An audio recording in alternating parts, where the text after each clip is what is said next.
بغلان کې د طالبانو مقاومتیانو سخته جګړه، د مقاومت مشهور قمندان وژل شوی، بل خوا کابل کې د داعش مرستیال مشر وژل شوی دی. جزئیات هم دلته وګورئ او چینل سبسکرایب کړئ.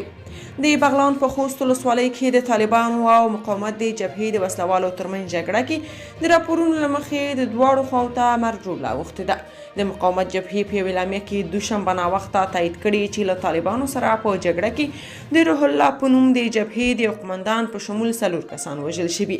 د مقاومت جبهې په اعلامیه کې هم دا رز راغلي چې د طالبانو په بریدونو کې د قمندان روح الله مور او 3 ماشومان سخت ټپیان شوي دي.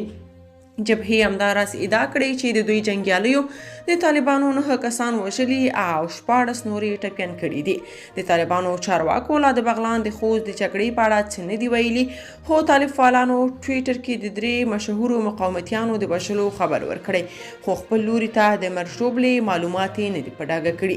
تر دې مخکې د طالبانو ویان ذبیح الله مجاهد ویلي و چې مقاومتیان د جګړې څخه وروسته په خپل سر او هوایي ارقام خپاره کوي. بل خوا د طالبانو خبري سرچینو ویلي چې د دوی د رژیم استخباراتي ځواکونو د تیرې جمعې ورځې عملیاتو کې د افغانستان لپاره د داعش ډلې مرستیال انجینر عمر وژلی.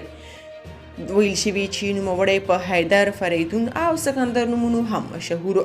سرچینې زیاتوي چې یاد کس د کابل بګرامۍ ولسوالۍ اړوند بدخاک څلور لارې سیمه کې په ځانګړي کشفي عملیاتو کې وژل شوی دی.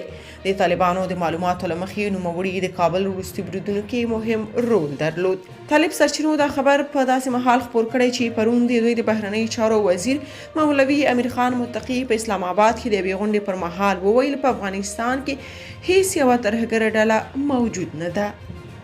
که تاسو په دې اړه څه نظر لرئ په کومنټ کې شریک او چینل سبسکرایب کړئ.